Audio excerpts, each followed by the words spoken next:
evening, mate. Evening. Looks like a good one coming on. Yes, pea soup, I'm afraid. The old London particular. You ask me, it's going to be black. Long time since we had one of them. Well, good night. Good night.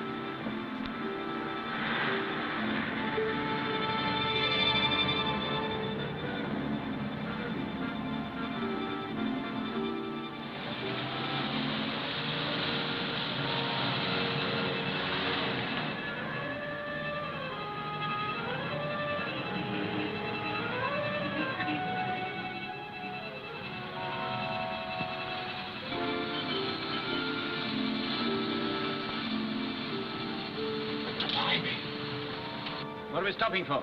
The rest of the night, I should think, Governor. What street's this? It was Park Lane when I seen it last. Anything I can do? I want to get to Dorset Square. Not tonight, sir. Your best bet is the Royal Parks Hotel. Where's that? Just here, sir. Follow me. All right. Bring the bags, will you? Yes, sir. Be careful. 3 steps here, sir. All right. Yep. All right, thanks very much. Thanks, Governor. Right.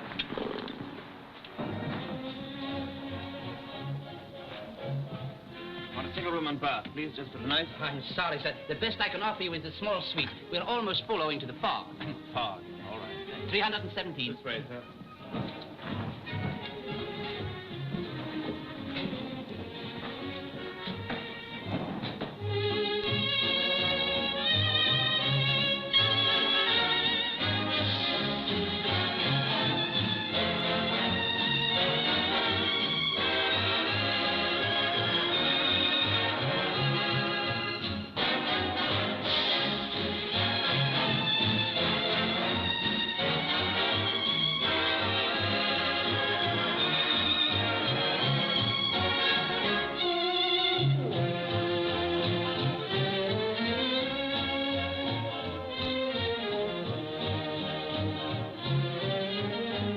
Shall we sit down?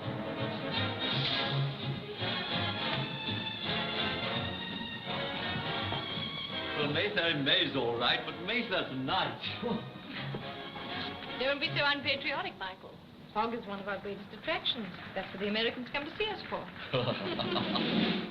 Ladies and gentlemen, the committee wish me to announce that owing to the extremely bad fog tonight, those of you who have any considerable distance to travel are advised to stop overnight in the hotel. There now. May I take you home, Leslie? No, thank you, Michael. I think I'll take the committee's advice and try and stay here tonight. I doubt if you'll get a room. Look at the crowd storming the reception plant there. Just do leave it to me. Good night, Michael.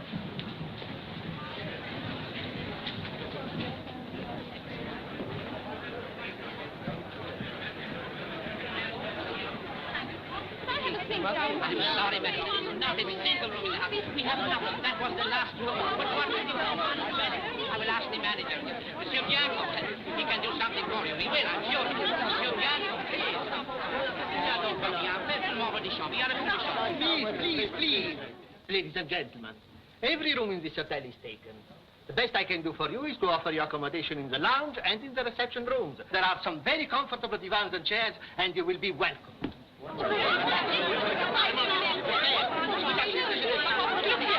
Surely some of the guests with suites will be willing to give up their sitting rooms for one night. Oh, perhaps.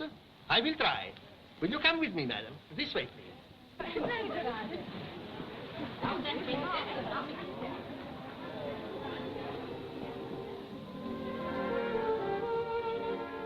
What time in the morning, sir? 8 o'clock sharp, please, with breakfast. China tea, 2 boiled eggs, medium done. The time from the telegraph. Thank you very much, sir. Good night, sir. Hello. Engaged? Oh, we'll ring me when you get them, will you? Thank you.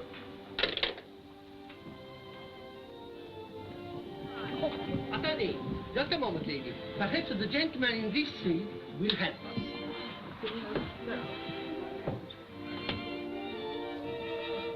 Come in. Good evening, sir. I am the manager of this hotel. How do you do? Owing to the fog, many of the guests who have been attending the ball find it impossible to get home. I am most anxious to find bedrooms for the ladies, and I hope you could help me. In what way? Well, we have several divans in the lounge, still vacant, and the chairs on the ground floor are very comfortable. You want me to give up this suite, don't you? If you would, please. I see. Now, let me make myself clear. I've been traveling for 2 days. I've had an extremely filthy crossing. My train was 2 hours late at Victoria Station. I'm very tired, and very cross, in fact, quite wild with fatigue. But I am the legal possessor of this suite, and I'm determined to defend it with every power in my possession. Good night. But, sir, if you would just give up your sitting room, I could accommodate 4 ladies. No. No, I know the ladies and I know myself. They'd have me out of here in 5 minutes. I'm very sorry. What I need really very badly is a good night's sleep. And I shall have that, though every lady in London thinks me a cad, a brute, and a beast. Good night. Good night. By the way, is there a do not disturb card there? There it is. You might hang it on the door for me as you go out, will you? Very well.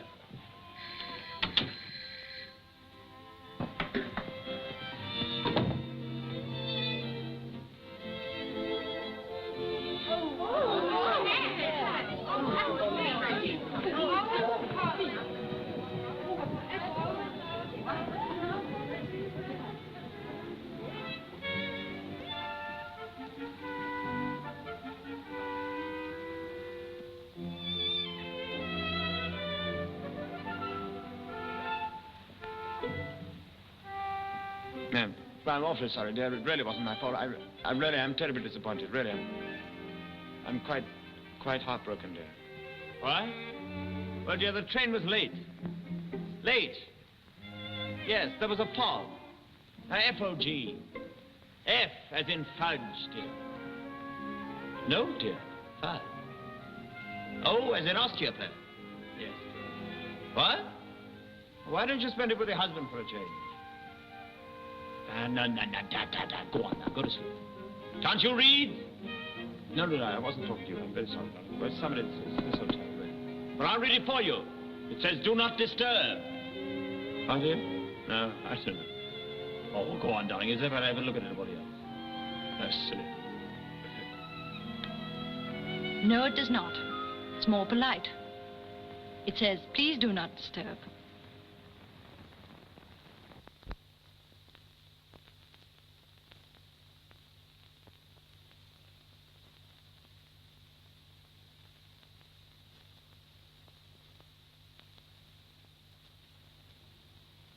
Well? Well, what? That's just what I'd like to know. To whom do I owe the unexpected pleasure of this visit? I mean, what's the general idea? I was just looking for something. Oh, well, whatever it is, I'm afraid you won't find it in my room. I'm very tired. And I was looking for a place to sleep. Oh. And this seems practically ideal for that purpose. Yes, that's just what I was thinking when you came bursting in. I didn't burst. I crept. Oh, may I ask when you propose to creep out again? Oh, after the usual 8 hours and breakfast. Oh, really? So we're going to bunk in together, are we? There are 2 rooms, one for each of us. Yes, but both beds are in here. There's a couch in there. You can have the couch. What?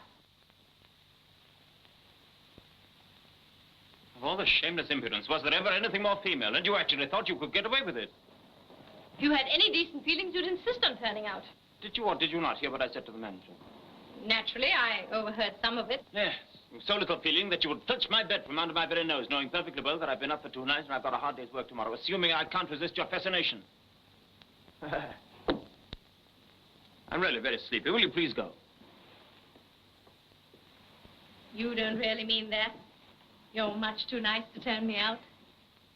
Nice? My dear young lady, you don't know me. The trouble with me is that I'm weak. A charming young girl like you could put anything over on me in 5 minutes, but at least I know my weakness, so I force myself to be rude. Sometimes even brutal. You do like talking about yourself, don't you? Well, yes, most men do. But at least they know the truth about themselves. Women don't. They only know the truth about each other. Well, we'll have a nice long talk about you some other time. Now, as you're so very tired, I won't keep you up, so good night. What did you say? I said good night. Well, yes, I heard you say goodnight, but what do you mean by saying goodnight? You can't come here and say things like, look here, I'm very, very tired. Will you please go? You don't mean that. Oh, yes, I do. I've met too many women like you before. Conceited, sure of yourself, and sure of your power over men. Utterly unscrupulous, ruthless, conceited, spoiled. Don't do that. You meant it, aren't you? Yes. Yes, I know.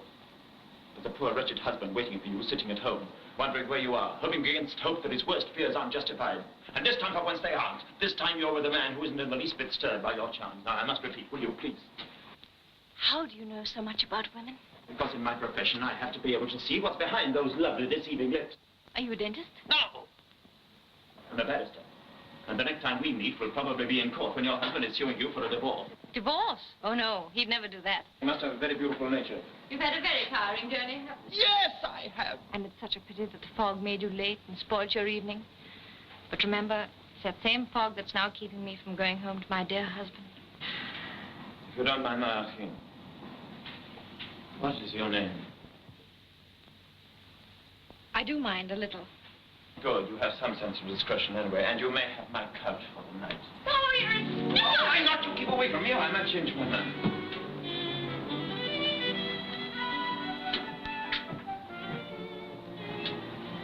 Good night, Lady X. Good night. You dear, kind, generous, beautiful man. Oh.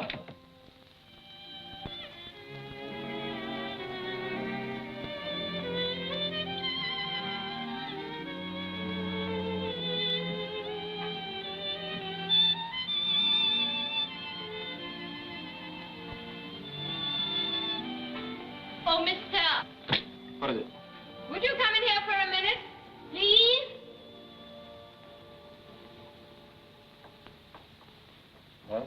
I thought I'd try the couch, but you see for yourself it's impossible to sleep on. There's a nice thick rug on the floor, try that. But there are 2 beds in your room. Well? I'd never dream of such a thing. But we could move one of the beds in here, couldn't we? Well, yes, I suppose we could. Now, I'll ring for the waiter. Do you think we should disturb them? No, perhaps we shouldn't. If you'll wait here, I'll bring it in myself. I'll come and help you. I really don't need any help. I can't keep... Oh, I wouldn't dream of letting you do it by yourself. You were kind enough to offer me your bed, and I must offer you my help. All right, we'll take that in, will you? Now, when I say to me, from you. To me, from you. No. From you, to me. To me. To me. I think you better leave this to me, Flo.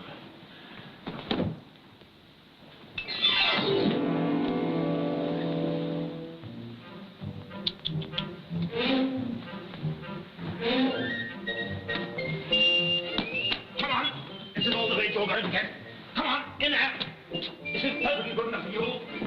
Come on. Very lucky to get this. You'll be very angry about it. Stand there. Let me do it. Goodness sakes, don't try to help me again. That's what you're fatal. Women all the same. Can't help anyone. One man move a bed without killing him. They can't even try to pretend to make a bed. Jobs in the home. Should have helped us. About 6, Boy Scout. Oh, come on. Luxurious? Regal? Could anyone ask for a better place to spend the night? No. Good night. Good night.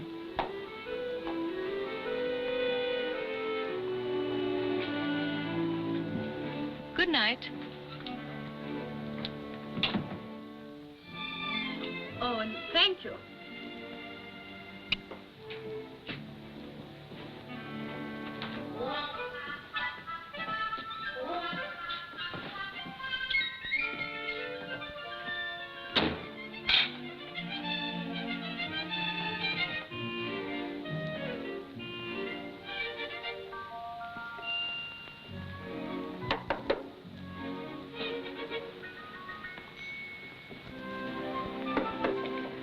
What is it?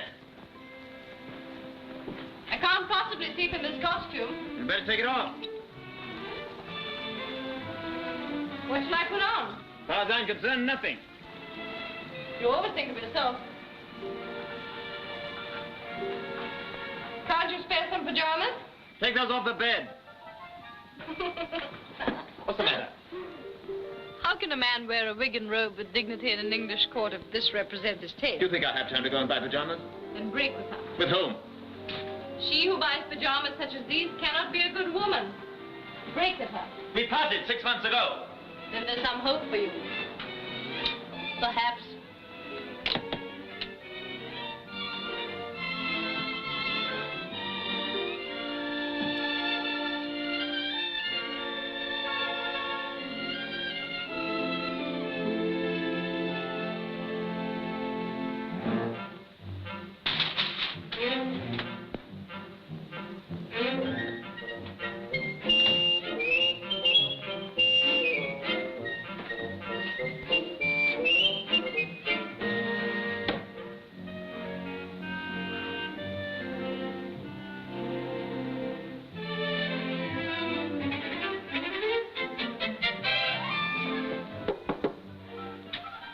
Now, what is it? You seem to have forgotten me. I wish I could. What do you want? The elementary right of a wash. Well, here is the bathroom. But I have to cross your bedroom. Well, you're wearing my pajamas, aren't you? That's the trouble. Well, what do you expect me to do? Jump out of the window? Either that or turn your face to the wall. I'm facing the wall. Now don't you move. How long for? Until I tell you. I shall become giddy if I go on staring at this wallpaper. Set your eyes! Sound the alarm if you're approaching again.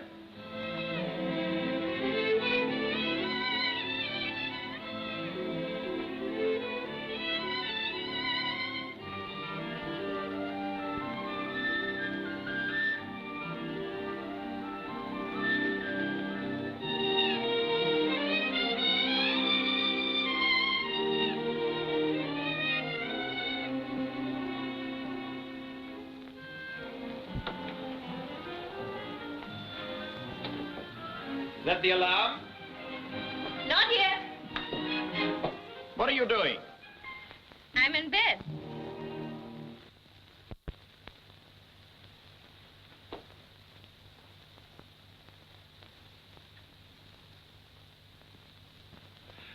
Didn't you say one could sleep just as well out there? I did. Have it then.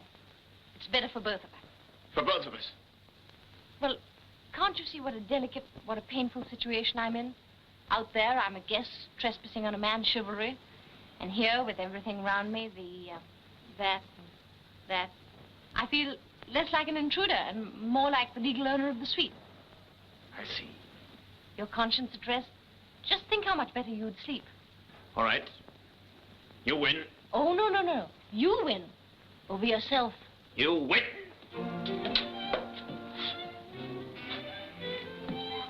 I shall see you one day in the divorce court. You'll never see me in the divorce court. Don't you perjure yourself. I shall see you in the divorce court if this is a sample of your ordinary behavior. But is there anything wrong in what we do? Is there anything wrong in what I do?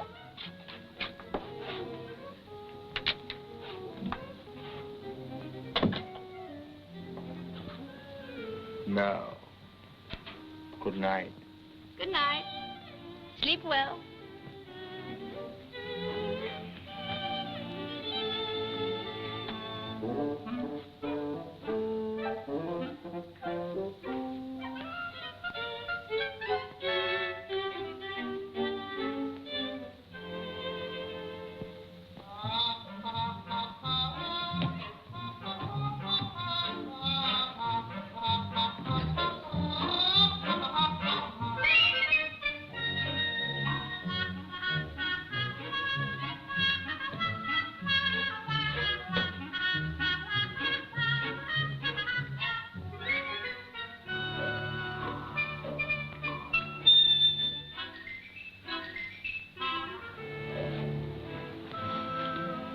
What are you looking for?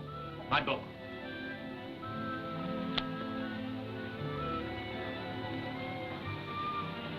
You give me that book. You can take any other book but this. There is no other book but that. But I simply couldn't give this up. I must know who killed the wealthy and wise Chinese banker. Don't tell me. I want to know it myself. I've only read half of it. Here, I'll make you an offer. The offer is unacceptable. But you can't read the whole book tonight. Oh, but I very seldom do that. I read the beginning and I read the end. Who killed Solomon Snow? Can it have been the mysterious lady in pajamas? Yes.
Morning, sir. 8 o'clock, sir. Nice morning. Your breakfast is served, sir. What? Your breakfast is served, madam. Oh, thank you. Would you bring another one, please? Another what, madam? Another breakfast. Certainly, sir. Madam.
Must you seize the bath precisely at 8 o'clock? Oh, did you have a good night's sleep?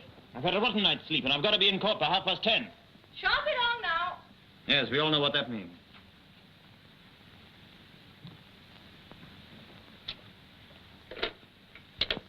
Hello? What about my breakfast? What? What do you mean I've had 2 already? The second breakfast, madam. I mean, sir? What's the matter with you? Well, the fog was pretty severe last night, sir, and things seem to be a little disorganized this morning.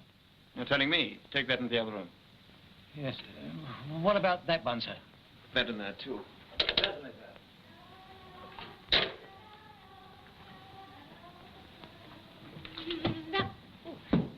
Good morning.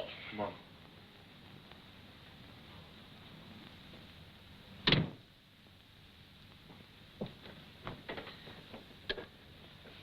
Hello? Barclay 6347. Hello? Hello, is that you, Jeffries? Is his lordship down yet? No, don't disturb him, but will you tell him I spent the night at the Royal Parks Hotel, that I'll be along later? Well, you know what his lordship's like, Miss Leslie. Like he's naughty beyond your tail for being on the towers last night. You better give me your room number, if you please. Oh. Beautiful. What's the number of this room? 317. I was talking to the waiter. What did you say? 317. 317. Yes. Goodbye. What have you done with my breakfast? It's in there. You still think of everything? Breakfast is served, sir. It's ready. Ah, good. By the way, what is your name? Logan. Logan? No, not Logan. It's not Chinese. Logan. Don't like it.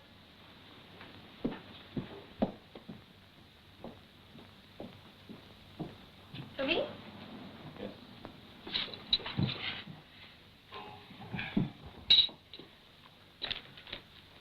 May I? Oh, yes, do. Only don't mess about.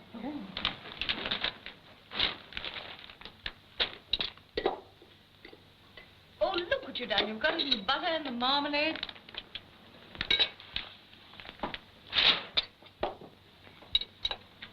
Allow me.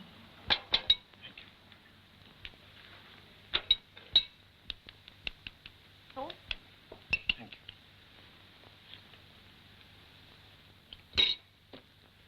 I ordered these eggs medium boiled. Disgraceful. In a big hotel like this? Yours the same? No, mine are just right.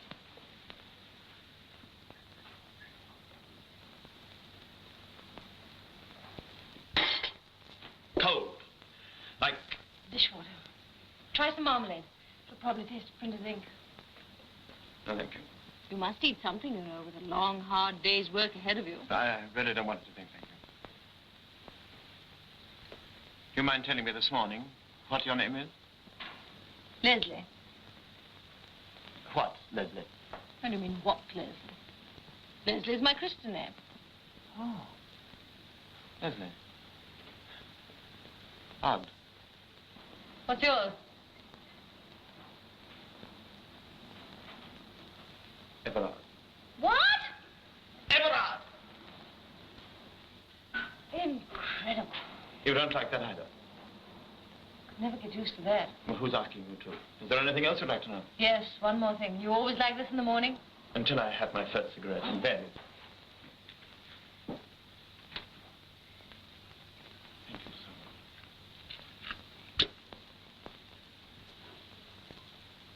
Thank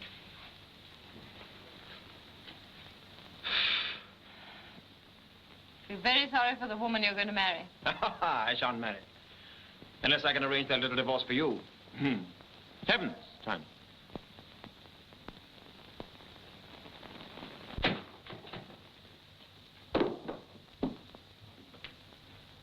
What do you say? About what? That divorce. I told you I shan't need your professional services. Thanks very much. Your poor benighted husband, mate. And why poor benighted? Because you deceive him. I certainly do not.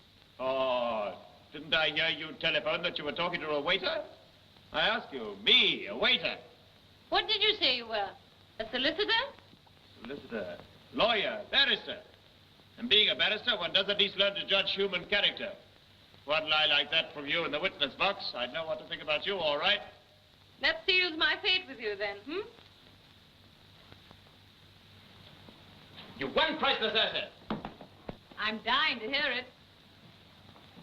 You're a perfect angel in the morning. I'm perfectly insufferable. That's a rare quality in a woman. The wife, you must be adorable.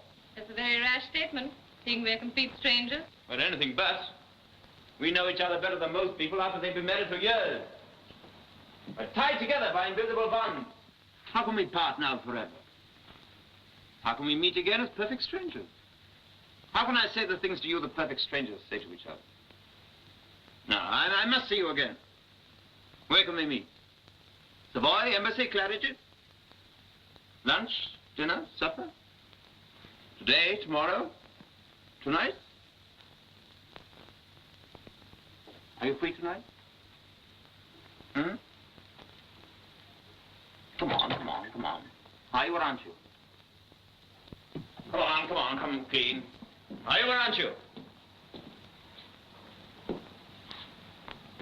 Answer me, woman.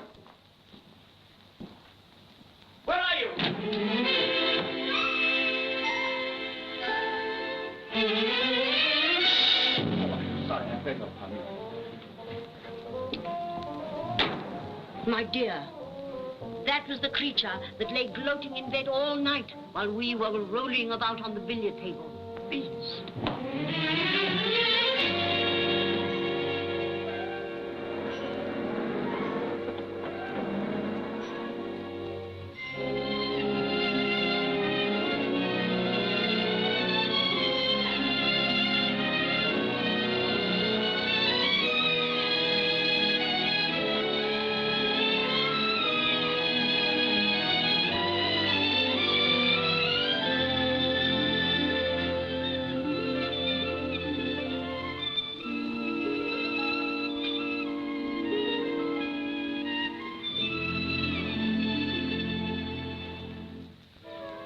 Have you finished with the trays, madam?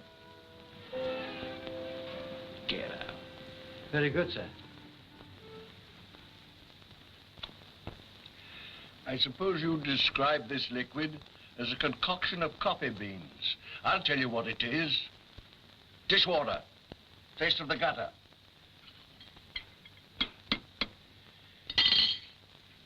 For 40 years, I have been asking you to give me medium-boiled eggs. Are these medium-boiled? They are not. They are in the same fluid and virginal state as when they left the hen.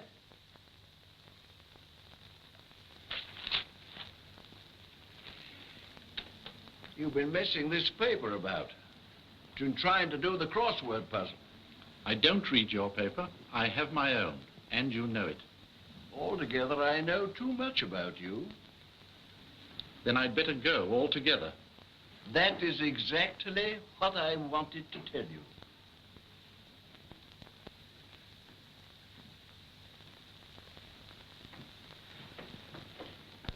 Good morning, Miss Leslie.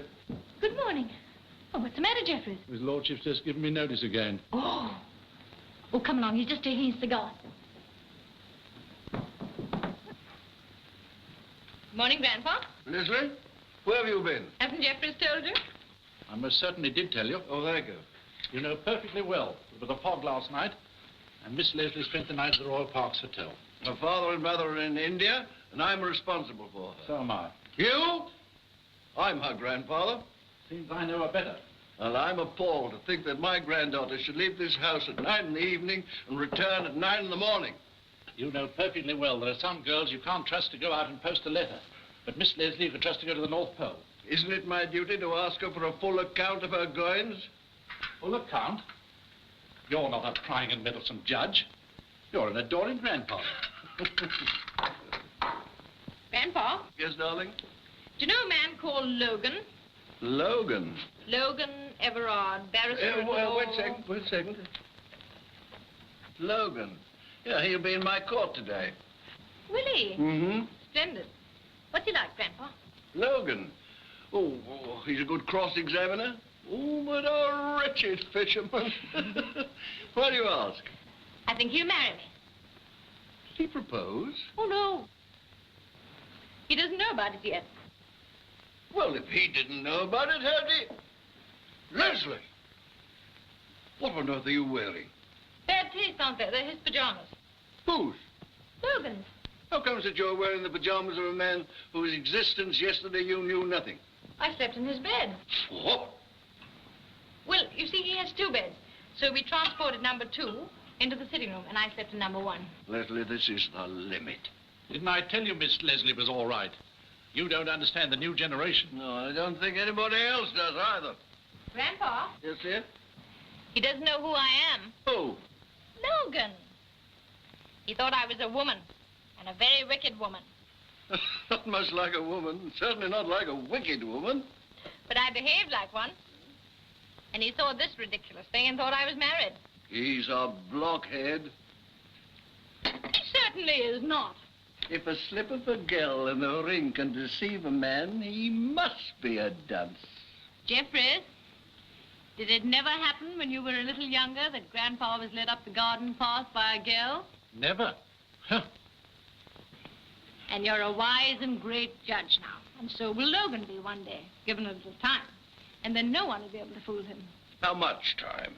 Ooh, 40 or 50 years. Oh, you take that notice I gave you seriously? No, my lord. Good boy.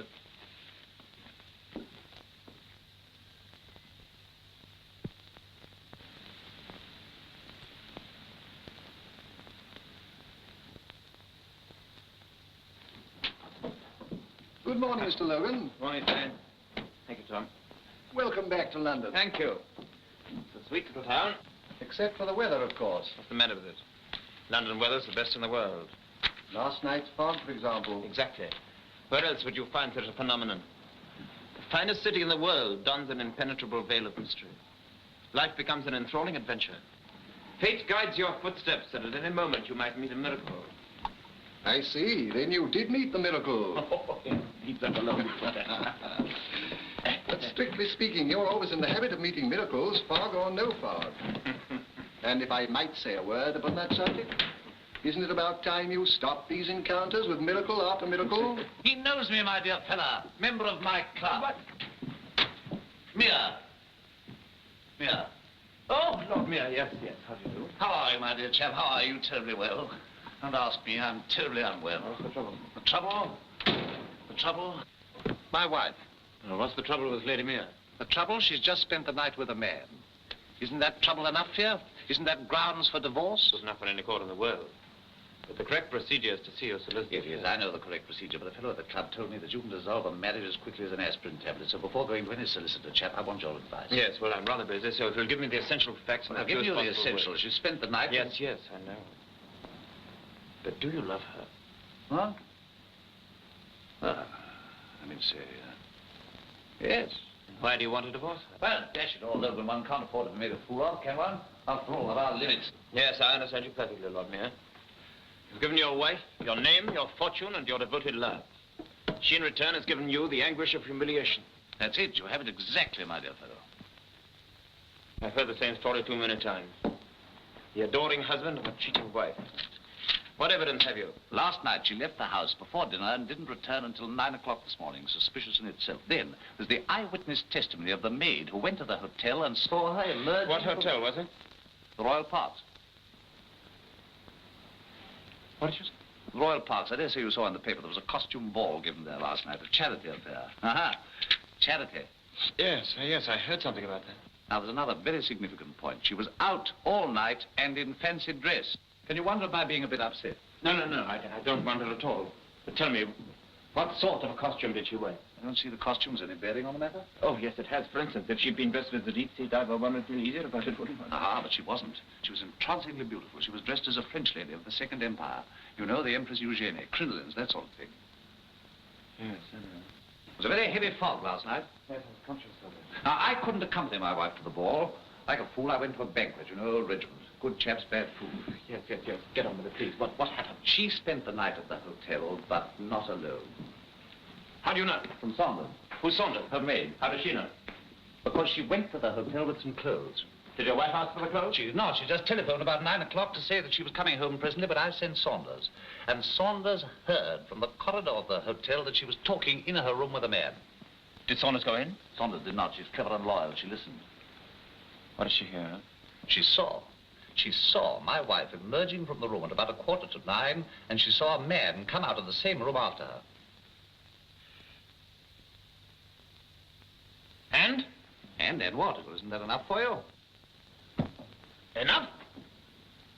You have the audacity to bring against your wife the most serious charge that can be brought against a woman, and you expect me to mobilize the law against a superb woman on the grounds of Saunders listening at her door, 9:15, fancy dress, and a strange young man? What, you mean you refuse my case? There is no case. I refuse it indignantly. You'll only listen to Saunders. I don't wish to listen to Saunders. I've heard quite enough. From all that you've said, Lord Mayor, I've gained a very clear picture of your wife.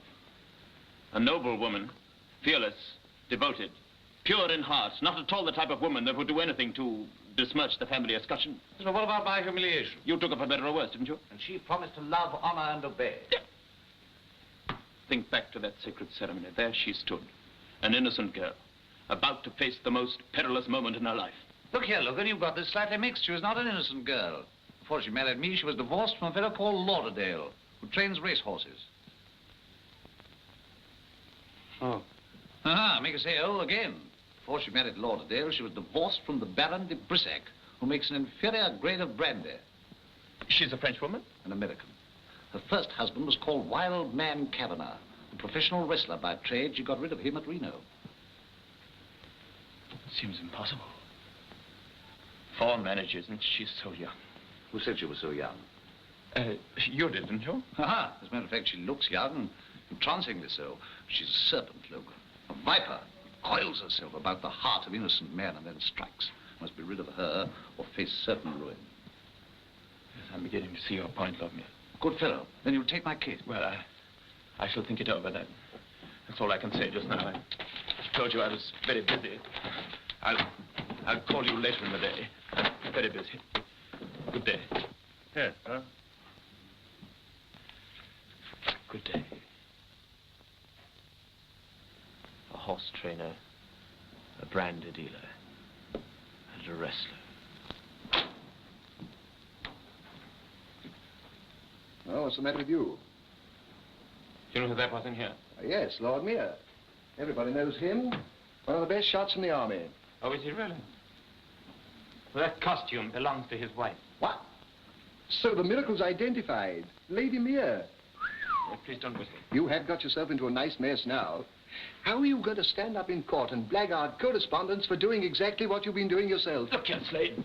That's the dreadful part of this. I didn't do anything. Oh, and what would you say to a correspondent who told you that? But it's true, I tell you. I swear to you. Nothing happened. Nothing at all. All right. Go ahead and swear, but Mr. Logan, do you expect me to believe that nothing happened? Oh, I say. Do you expect me to believe that nothing happened? Well, that is, you see, well, nothing of any consequence, if you get what I mean. Oh, yes, I get what you mean. So I've no doubt does his lordship. I'm afraid I should prefer an explanation. Any explanation, Mrs. Johnson? Can you explain to his lordship what you mean? We have ample opportunities in this court for learning what women mean, or what they mean, if in these days they mean anything at all. Silence in court. My lord, there is one very simple explanation of this case. Mrs. Johnson is a woman. I need scarcely remind your lordship that woman has a religion of her own. The ancient creed of womanhood. It contains only one article of faith, but every woman sincerely and steadfastly believes in it. And that is that she is the unique and perfect achievement of the human species. A being especially evolved to be above criticism, beyond reproach, and outside the law. Man in his folly and kindness has been bamboozled into accepting woman as a rational being and has granted her emancipation on that assumption. What is his reward? Modern woman has disowned womanhood, but refuses man's obligations. She demands freedom, but won't accept responsibility. She insists upon time to develop her personality, and she spends it in cogitating on which part of her body to paint next. By independence, she means idleness. By equality, she means carrying on like Catherine the Great. Carry on like who, Mr. Logan? Catherine the Great, my lord. Oh, carry on like Catherine the Great, eh? Oh, thank you. By companionship with man, she means that he should wait upon her hand and foot. Modern woman has no loyalty, decency, or justice. No endurance, reticence, or self-control. No affection, fine feelings, or mercy. In short, she is unprincipled, relentless, and exacting. Idle, unproductive, and tedious. Unimaginative, humorless, and vain. Vindictive, undignified, and weak. And the sooner man takes out his whip again, the better for sanity and progress. My lord, that is the explanation of Mrs. Johnson, and that is the explanation of this case. You may stand down.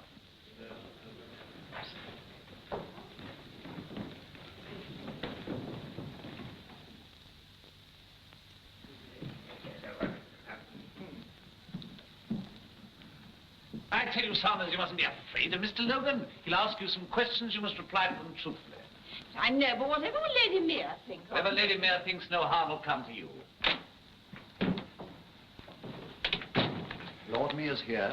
He's got his solicitor with him and the principal witness, Saunders, the maid. But I can't let her see me. She was at the hotel. Well, you're going to be caught sometime. It may as well be now. Oh, no, my judge. We'll go right in. Ah, Logan, I thought I heard your voice. Now, this is Hallfire, my sister. You know each other, don't you? Good morning, Logan. And this is Saunders that I told you about. How do you do? Please sit there. Have you any further doubts about my case? Saunders will dispel them. Saunders, you saw the man, didn't you? I did, my lord. And you've never seen him before. Well, I'm not sure, my lord. You're not sure? You can't have seen it very clearly. I didn't have my glasses on, sir. Ah, then you wouldn't be able to recognize him, would you? Oh, I didn't say that, sir. I didn't say I wouldn't recognize him. I said I didn't recognize him.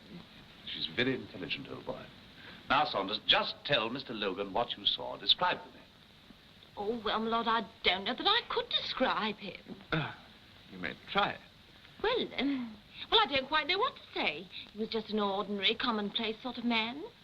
Describe the man. Details. Details, woman. No, don't be impatient. Give the poor girl a chance. Now, Saunders, just you don't be afraid. Just tell Mr. Logan exactly. Was he tall or short? Oh, he was just about ordinary height. Oh, is he dark, fair, or ginger? He was what you might call medium. Was he young, old? Well, he was what you might call Medium. medium. That's right, sir. Yes. Was he clean shaven? Well, Had he got a beard? oh, no, my lord, no. No, I'm quite positive about that. He hadn't got a beard. He might have had a small moustache, though. Ah, he had a moustache. No, he didn't. Well, at any event, you're quite sure that you've never seen him before or since? Quite. What is it, Slade? The lady is here, sir. What lady? The lady in the case. The lady in the case. Excuse me. Well, what have you come here for? To return these. Your pajamas. Thank you.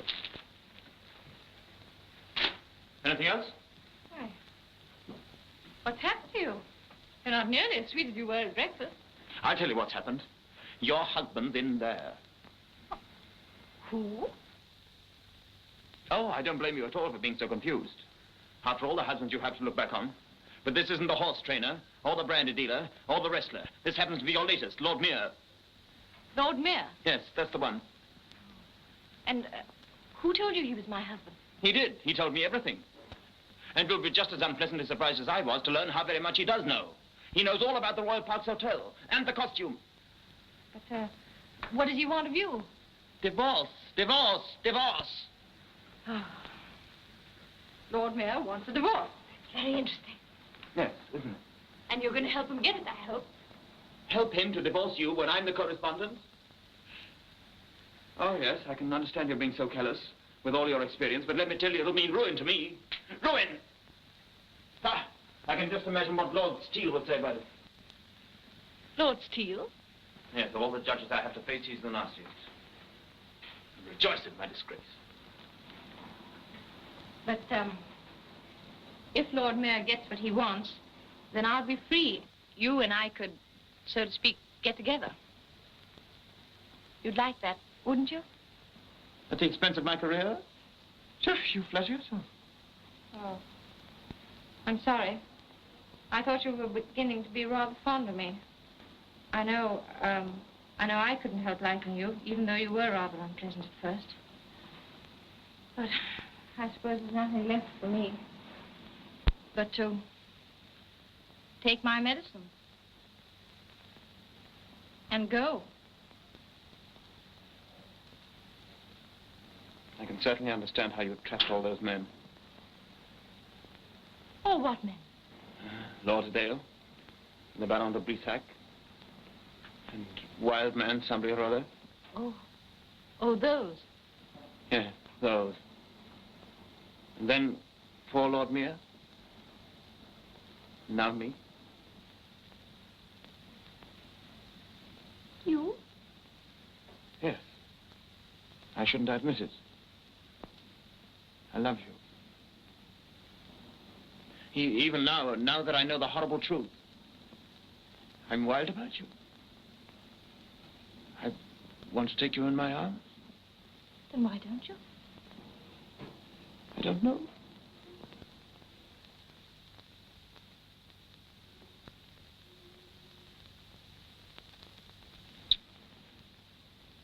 What? What am I doing standing here kissing you? And doing it very well, if I may say so. When your husband is in there, and his solicitor, and Saunders, who saw us both.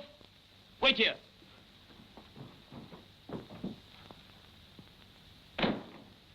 Yes, now think, Saunders. Think, you know, just think. Don't be a fool, Saunders. Oh, I am thinking, Yes, sir. now, I now, really now, am. don't I try can't to go on. sit down. Now try and think of something. Now, where were we? Oh, yes, the man from the Royal Parks Hotel. You say you wouldn't recognize this man's face at all? No, sir, no. But I think I know his walk, sir.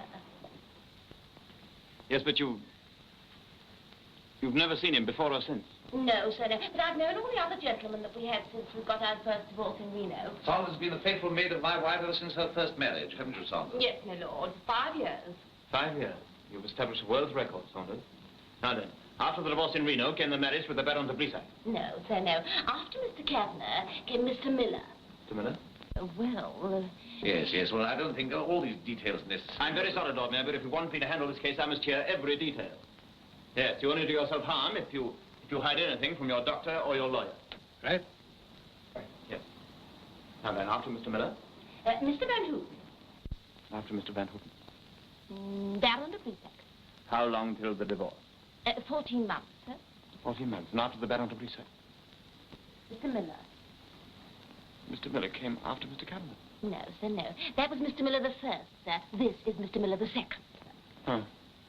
Is there a Mr. Miller the third? No, sir, no. Only Senor Mendoza from the Argentine, and then Mr. Lauderdale, and then his lordship, sir.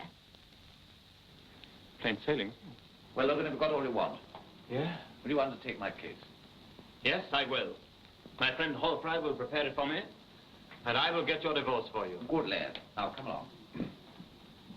Yes, you're sure you're not worried about us not knowing the man at the Royal Parks Hotel? I know the man at the Royal Parks Hotel. Huh? That is, I know the kind of fellow he must have been. After Mr. Miller the first and Mr. Miller the second. And Senor Mendoza from the Argentine. He looks like being a fourth fool. Good afternoon.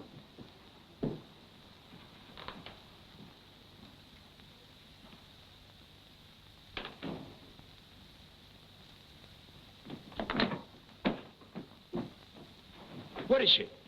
Who, the miracle? She's gone.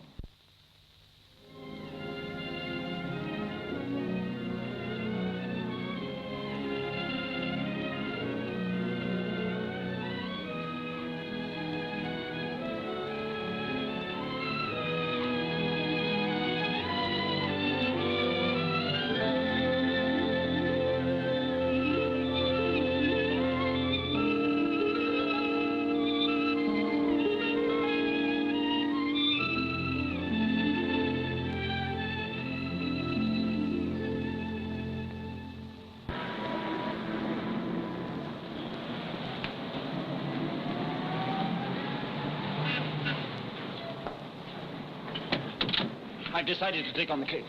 You've decided to face scandal? Yes. Ruin? Yes. And the reason for the sudden courage is because Saunders is short-sighted and you think you're safe. One's never safe in a case like this. And why take it on? Because I hope that you will marry me when you are free. Will you?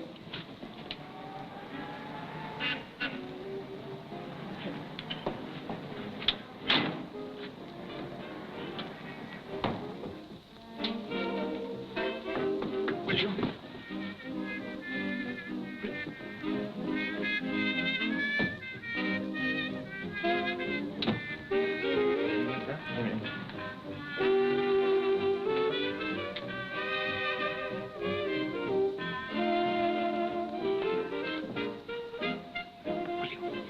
Why don't you answer?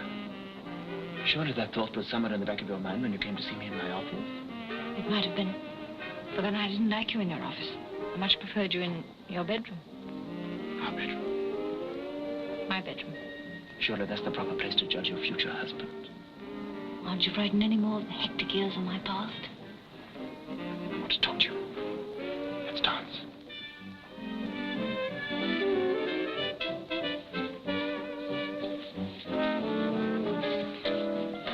You look so incredibly young. As a matter of fact, I don't feel old at all. Sometimes when you smile at me, I feel that you're as guileless and innocent as a child. That's why I smile at you. Seems incredible that you should have been married 4 times in 5 years. Why did you divorce Kavanagh? Oh, Kavanaugh. Oh, he became a bore. The Baron de Brissac? He became a bore, too. And Lauderdale? Oh, he was the most awful bore of the lot. I'd much rather be married to a brute than to a bore. Hope I've not become a bore yet. Oh, no. I find you very interesting. Very, very amusing.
I adore you. Do you love me? I like you. Is that all? I'm very fond of you. That's not enough. I might be interested in you. That's still not enough. Please be frank with me. I thought that the greatest virtue of the modern woman was that absolute frankness. But haven't I been frank with you? Haven't I told you all about Brissac and Kavanagh and Lauderdale? What more do you want?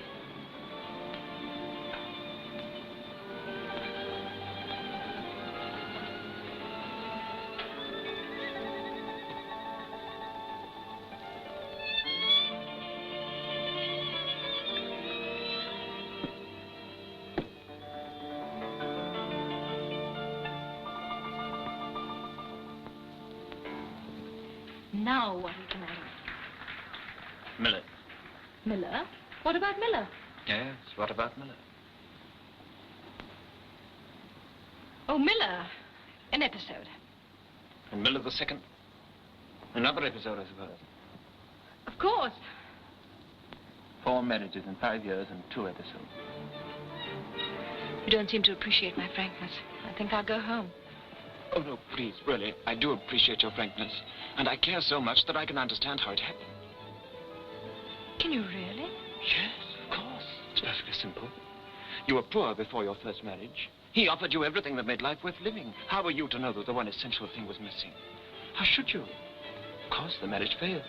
But a woman like you, a woman with ideals, is just like a man. She has to go on searching until she finds the right man, the real man, the one man in the world for her. You? I hope so. I'm sure of it. Aren't you? One can never be sure of anything with a past like mine. Oh, but my darling, when a woman is in love, she has no past. She's reborn. She's an innocent girl again. Don't you see, my darling, it's perfectly simple, that if only you could... Go. What is it? Your husband. Don't look. Where? Over there in the corner.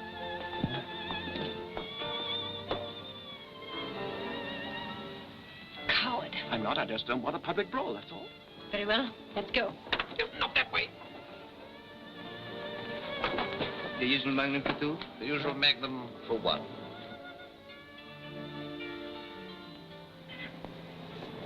Taxi! I'll take you home. No, that wouldn't do, thank you. I'll go home alone. Good night. Grosvenor Square, please. Yes, but what number, Grosvenor Square? Not telling. But how shall I... When shall I see you? Thursday afternoon, your office, Steve.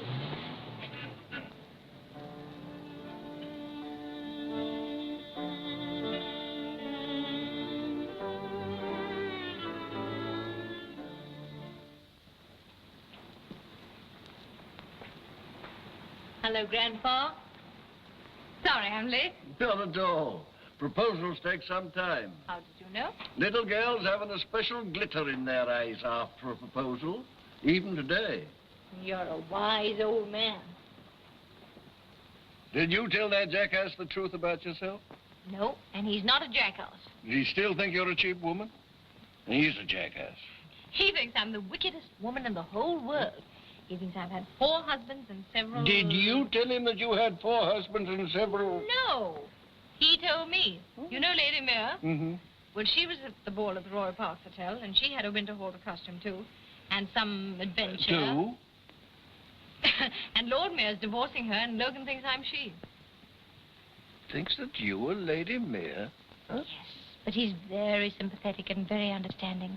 He sees very clearly that my unfortunate past was one long search for the right man. Himself? Yes.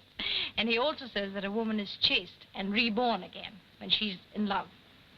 Mm-hmm. I don't like the sound of that. He may get a shock when he discovers the truth. But aren't you a little cynical, Grandpa? I don't think so. And every day I learn things about which even the cleverest grandchildren know nothing at all. But you don't mean that he might prefer a bad woman to, Very often. And so do you. Certainly. What made you play the woman with the past? Because you felt you could wear your imaginary adventures like an alluring costume, didn't you? Yes, and apparently with great success. The danger is that when the costume falls off, the young man may look at you and wonder what on earth he saw in such an innocent little slip of a girl. Grandad, what shall I do? I love the brute so much.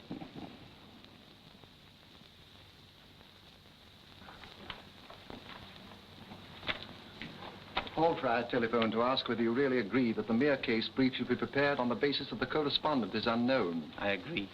But you know perfectly well that he's not unknown. It'll be disastrous for you if it comes out in court who the correspondent really is. I don't care.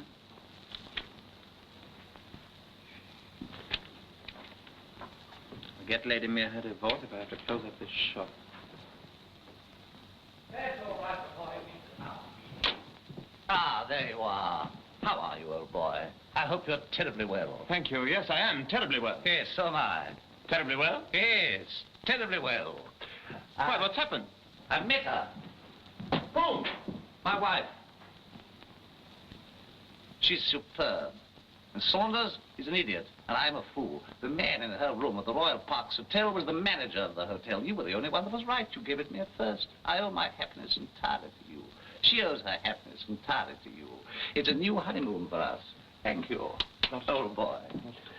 By the way, I'm sorry to have troubled you in vain. No? Yes, but I know how it is. But I said to my dear wife, I said, that fellow Logan's the most awfully decent chap in the world. At first, he refused our case. He refused a fat case sooner than spoil our happiness. Goodbye. And what did she say? She said you were the most awfully decent fellow in the world. And so you are.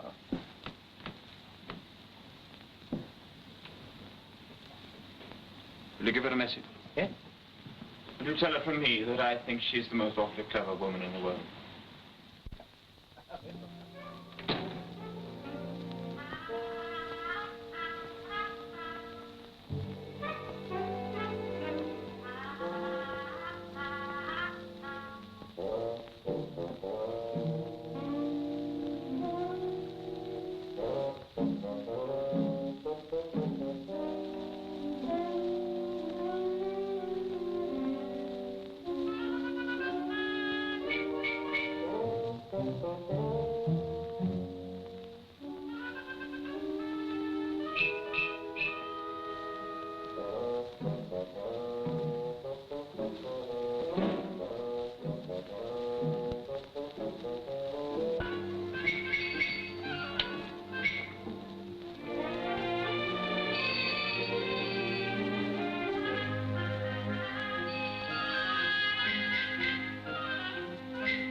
can't open the door with your umbrella. Where's your key? Why do you have to come and open the door?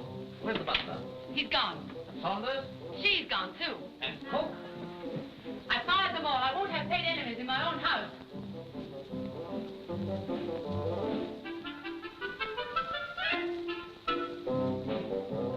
Darling, forgive me. My It was the manager. What? Where? When? In your room at the Royal Parks Hotel. It was the hotel manager. It was not. You say it was not? Then who was it? Oh, it was John, George, Ingleby, Thomas, a president, a prime minister, and a baritone. You're just trying to confuse me. What do you want, a divorce? All right. You can have it. Now get out of here. Get out of here. Go and see your lawyer. See him? Well, go and see him again. No, darling. Don't darling me. Get out of here. No, I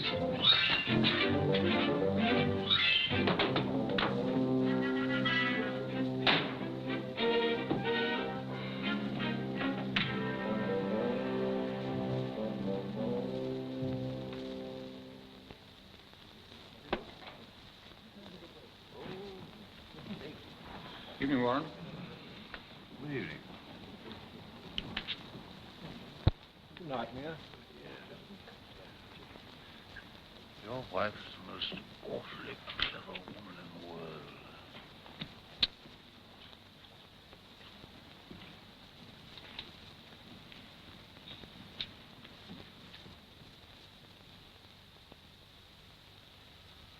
What do you mean my wife is the most awfully clever woman in the world? Ah. Thank you. Good. How much is that? 8 and 9 pence, my lord. What, 8 and 9 pence for a whiskey and soda? That's 5 you've had, sir. 4 doubles already in this one. Good. Here you are. Thank you, my lord. What's your opinion of women, Peter? Well, my lord, they have their uses, as we know, but as for consorting with them, as you might say, I've only dabbled in it. Well, you leave it at that. Women are a menace, Peters. Look at Eden. What, the foreign secretary, sir? Oh, you fool. The Garden of Eden, Adam and Eve. You know the story? Yes, I've heard of it, sir, but it's a bit before my time. Yes, well, it's still going on. The woman leads the man up the garden path and leaves him in the lurch for a sneak in the grass at the Royal Parks Hotel. Can't say I ever heard that bit, sir. It's true. They can't do that sort of thing to me. I'm the last man to hang about where I'm not wanted. You know that, Peter? Yes, my lord. Yes, well, good night, Peter. Good night, sir. Curse these cigars. Pickles.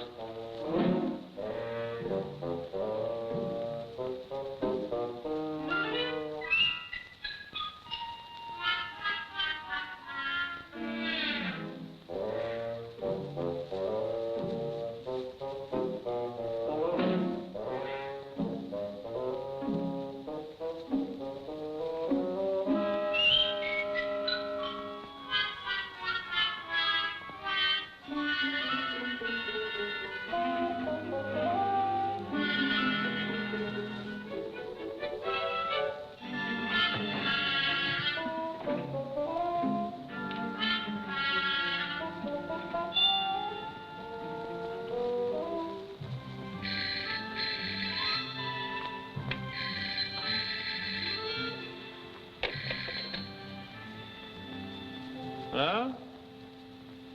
Yes, Mr. Logan. Must see you, old boy. Must see you, old boy. Matter of life and death. What? What? But it's 3 o'clock. I know, but coming right round to see you. It's a matter of life and death.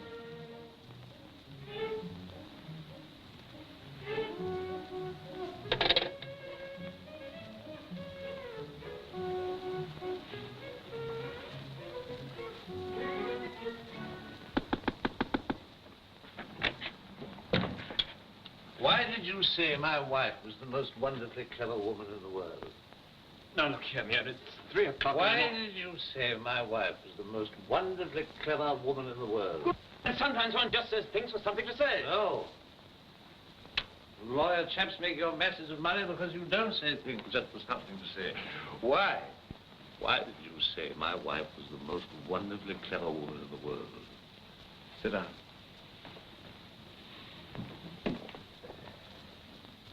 I thought your wife was very clever to make it up with you after the Royal Parks Hotel. She's very clever. You're very clever. But I'm very clever, too. I wish I weren't. Mind what? Clever, subtle, clear-sighted. I should be a happier man. What's the trouble? She doesn't love me anymore. Well, what do you mean? I thought you said that you'd made it up with her. Yes, but I've got a sixth sense, subtlety, knowledge of women. She loves the man from the Royal Parks Hotel.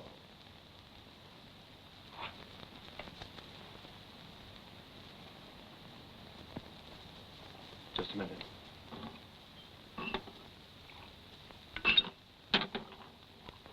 I've got something very important to tell you.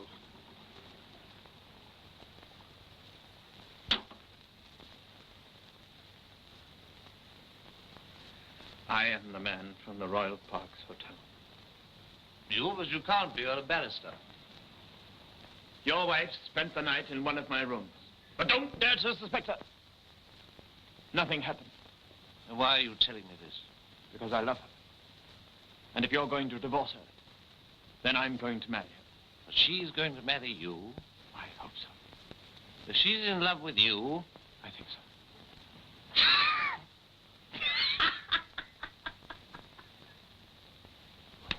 Won't Leonard jump sky high?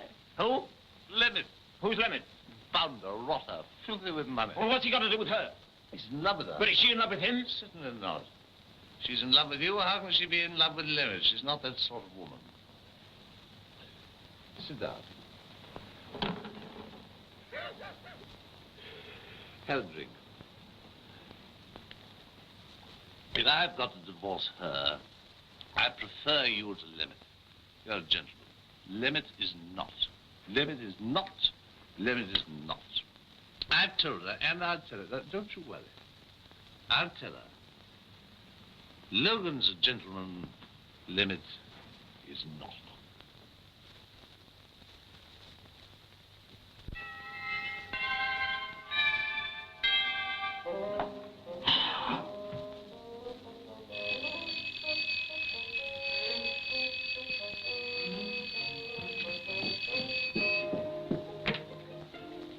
Who are you? Who are you? I belong to this square. I belong to this square.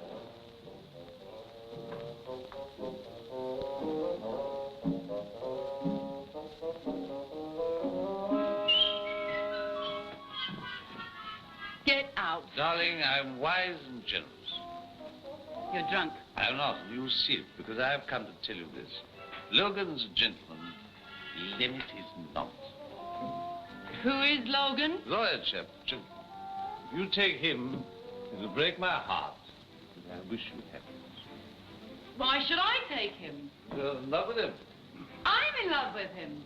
Who told you that? Logan himself. He's a gentleman. It'll break my heart. But I wish you happiness. Oh, I see. So you're willing to divorce me so somebody by the name of Logan can marry me. Is that it? It'll break my heart, but I wish you happiness. Will you please get out of here? Go to your club and go to bed.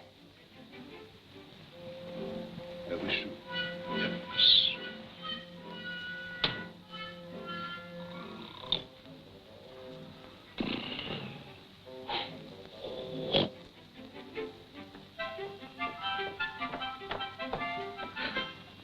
Thank you. Mr. Logan. Uh-huh. Thank you.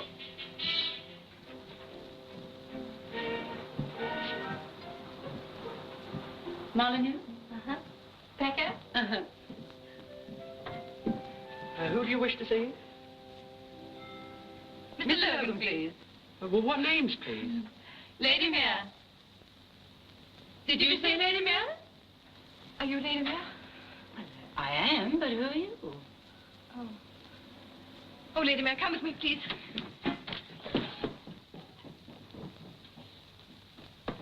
Well, what is the matter? You come away from here and I'll tell you all about it. And who are you? Where are you going to from here? The hairdressers. Who are they? Chevalier. Come along. Where is she? Oh, they were here, sir. What do you mean they? Where is she? She was too, sir. Now, you opened the door, and she came in. They came in, sir. What did you ask? What name, madam? And what did she say? They said Lady Mare. She. They? One lady said Lady Mare. Two, sir. There were two ladies here? Two, sir. And two ladies said Lady Mare. Two, sir. Where are they then? Well, they just disappeared, sir. You better disappear too. Go back to your father and tell him I'm no use for a congenital idiot. Could have sworn there were two. So I went off to the divorce court to see Mr. Logan do his stuff. They tell me he's very clever. Clever. If you call clever bullying and browbeating somebody who can't hit back. And he knows nothing at all about women. Do any of them? There was some wretched creature in the box called Mrs. Johnson or something, and Logan was acting for her husband. And what do you think he said about women? Could have been anything. He said we were merciless, stupid, brainless, and hopeless. But you know, he's not far wrong. Anything else? Yes, he said we spent half our time wondering which part of our bodies to paint next. Oh. Well, my dear, now that is a lie.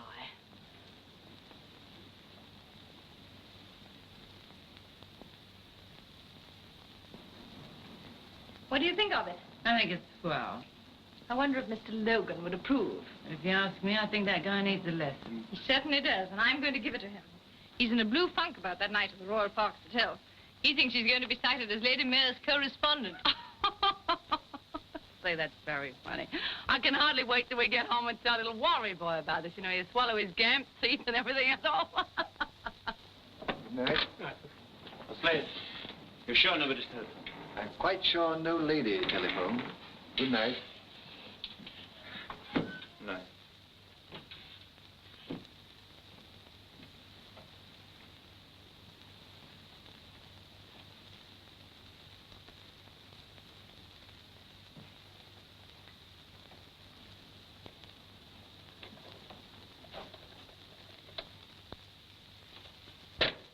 Good night, sir.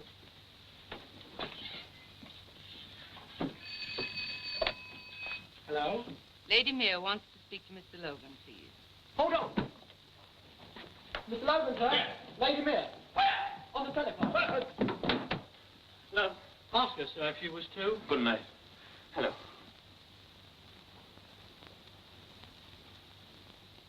Hello? Oh, is that you? Oh. Why didn't you come? Because I don't like your office. Where can I see you? Where? Where? Let me see. Why don't you come to Mayor Hall for the weekend? Mayor Hall in Hampshire, you know it. Yes, I know, but do you think that would be right? Frightened again. Goodbye. No, wait. But if you don't want to see me... Well, of course I want to see you, but... Has Lord Mayor not told you? Lord Mayor has told me everything. And do you think that his place would be the right place? The only place. But of course, if you don't want to come. But of course I want to see you. When? Saturday. Right. Saturday evening. All right. Good night.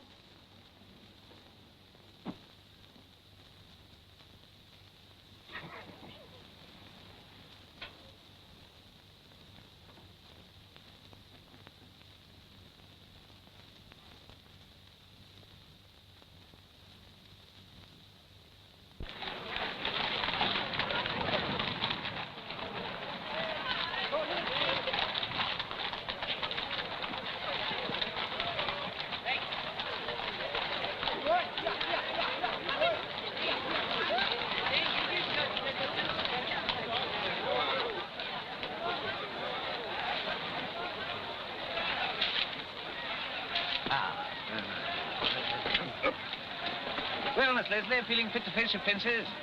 Yes, I think so, if they're not too big. Nothing's too big for that mare. If you want a pilot, keep your eye on my wife. She's good, is she? Best hands I ever saw, heart like a lion. Who's the man she's talking to? Fine. Kent, it's that cad limit. Why, Cad? Old fella. Shoots foxes all the summer, rides over hounds half the winter. And what does he do with his spare time? Makes up to other fellows' wives. But if he thinks he's got a chance with Claire, he's barking up the wrong tree. I'll meet you at the Berkeley at 3 on Thursday. By the way, what time are you expecting your friend Logan? Oh, I should think around tea time. He's driving down. Ah, well, let's be off. Right?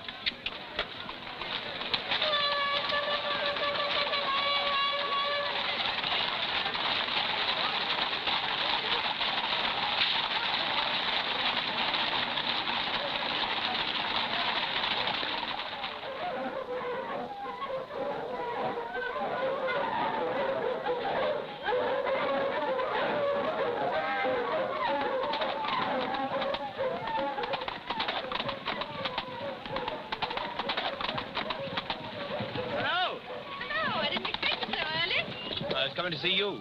Hello, Logan. Glad to see you. Come on, my dear. She's showing us all the way. I say, you two haven't made it up again, have you? I don't know what you mean by made it up, but he's been very sweet to me. Oh, well, that settles it. Settles what? Well, I'm not coming. You must. You've accepted. I can't help it. In the fellow's house, it's all wrong. Very well, then, if you don't want to see me. No, I do, but look here. Are you going to marry me, or are you not? I'll tell you tonight. Yeah, but look here. Tonight.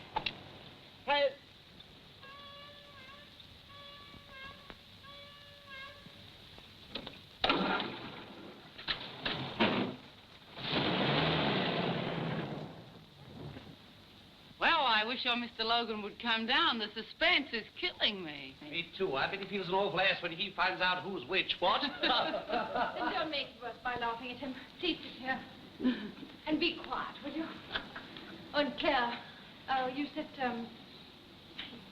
there, will you, please? Mm-hmm. And Grandpa, Grandpa, you're fine where you are. And, and Claire, when he comes in, will you please say, you know Miss Leslie Steele? Mm-hmm. And I'll stand, here, no. Better go there. Stand here. Shh, be quiet. Mr. Logan. Mr. Logan, it's nice of you to come down at such short notice. You know Lord Steele? Yes, of course I do. And, of course, you know Warren. Yes, that's true. And this is Miss Steele.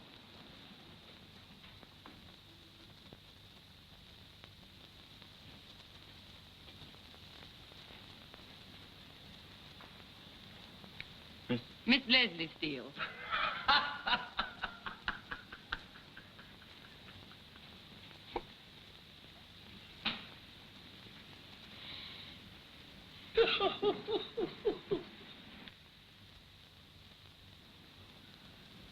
No, I don't know Miss Steele. And I don't want to know Miss Steele. I think that Miss Steele is a very unpleasant, dishonest young woman. I say, old boy, don't lose your sense of humor. It's only a bit of fun. Well, you go on having your bit of fun. You have your bit of fun with Limit, and you have your bit of fun with the hotel manager. Miss Steele can have her bit of fun with the next poor fool that falls in love with her. In fact, you're a damn funny lot, couldn't I? Well, what do you think of that? By Jove, what? Huh? Oh, Grandpa, did you hear what he said? Yes, darling. Good, wasn't it?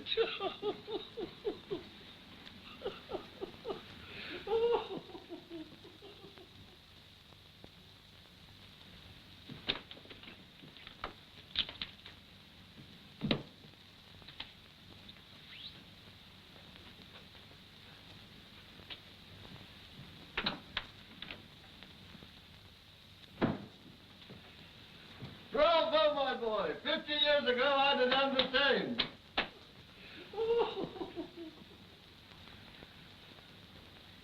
And I think he's right. You're not going to let him get away with it, are you? No, I'm not. Up to now, he's been after me. Now I'm going after him. Attaboy.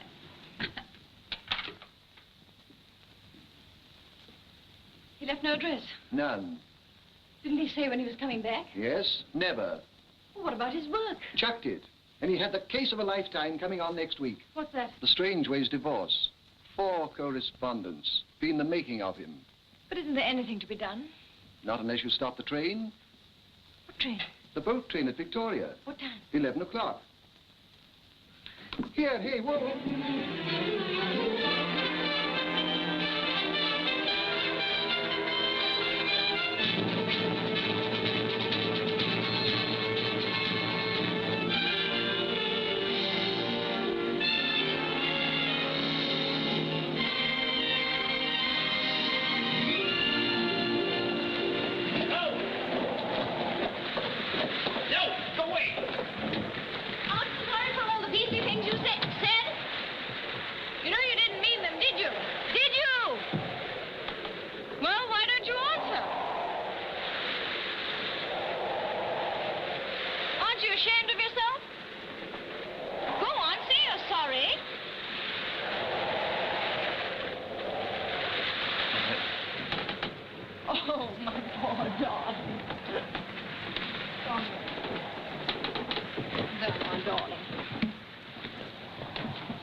Better now? Nasty pain all gone?